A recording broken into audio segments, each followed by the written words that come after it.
Mayor صاحب کے اختیارات منتقل ہونے چاہیے تو پہلا اختیار تو وہ منتقل کر دیں نا اور سیٹ چھوڑ دیں اپنی، اور جس کو سب سے زیادہ ووٹ سب سے زیادہ سیٹیں ملی ہیں اس کے حوالے کر دیں. پہلا کام تو یہ ہے. باقی یہ ہے کہ دیکھیں مرتضیٰ وہاب صاحب سندھ حکومت کا حصہ ہیں پچھلے طویل عرصے سے، مشیر بھی رہے ہیں، ترجمان بھی رہے ہیں، ایڈمنسٹریٹر بھی رہے ہیں. مرتضیٰ وہاب صاحب کو یہ شکایت نہیں کرنی چاہیے. اس لیے اگر سندھ حکومت کے پاس سارے اختیارات ہیں تو وہ بھی انہی کے پاس ہیں نا، اور وہ اس کو انجوائے تو کرتے ہیں سندھ حکومت کے طور پر. ادارے کے طور پر یا بلدیاتی حکومت کے طور پر اختیارات منتقل نہیں ہوئے تو اس پر ظاہر سی بات ہے کہ وہ بیرسٹر بھی ہیں، تو ادھر ادھر کے کیسز کرنے کے بجائے یہ کیس اپنی پارٹی کے خلاف کر دیں وہ، کہ آئین کی آرٹیکل 140 کے تحت سارے اختیارات کو ڈیوالو کیا جائے، صرف یہ زبانی جمع خرچ نہ کی جائے، بیوقوف نہ بنایا جائے لوگوں کو. تو یہ کام کریں وہ. تو میں تو سمجھتا ہوں کہ ان کا پہلا کام تو یہ ہے کہ عوام کے مینڈیٹ کا احترام کر کے خود ہی چھوڑ دیں.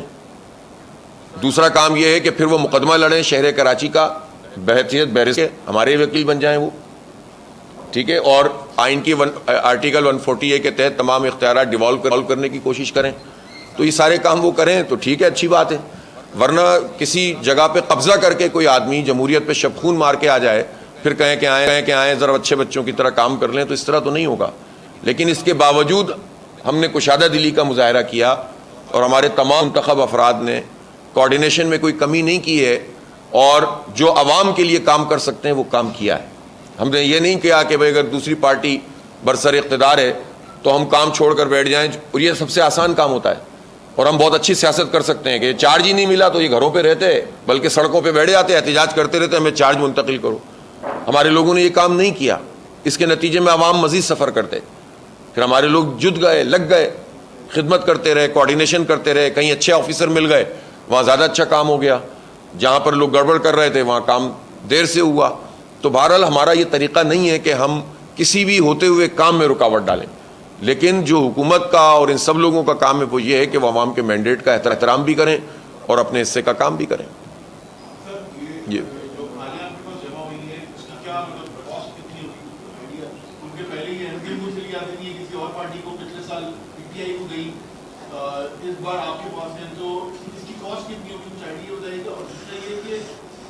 پارٹی کی طرف سے یہ کہا جا رہا ہے پہلے سے بھی کہ آپ جماعت اسلامی جو ہے وہ فیوچر میں کوئی پلان رکھتی ہے کہ ان کے کام کے اندر جو ہے وہ روڑے اٹکائے جائیں اس طرح، یا ان کی کارکردگی اپنے کام کے لیے آپ چاہیے کہ آپ لوگ کے پاس کوئی پلان ہے تو ان کو سب سے شیئر کریں گے. الخدمت کو جو کھالیں ملتی ہیں ظاہر ہے کہ ابھی اس کی پوری وہ نہیں آئی ہے فگر میرے پاس، اس لیے کہ بعض لوگوں سے اس طرح سے ہوتا ہے کہ پہلے سے ریٹ طے ہو جاتے ہیں اور بعض آکشن وغیرہ ہوتا ہے، تو ہمارا الخدمت کی پوری ٹیم اس کو دیکھ رہی ہے.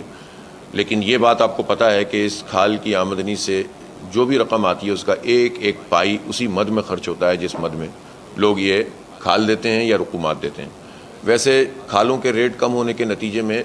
اب پرسنٹیج جو عطیات کی ہے وہ زیادہ ہے اور کھالوں کی کم ہے، لیکن ہم کھالیں جمع اس لیے کرتے ہیں کہ یہ ویسے بھی بہت بڑی خدمت ہے، اور کھالیں ہم جمع اس لیے کرتے ہیں کہ یہ ہماری ٹریننگ بھی ہے، یہ ہمارا تزکیہ نفس بھی ہے. ہم جب لوگوں کے آگے ہاتھ جاتے ہیں اور ان سے مانگتے ہیں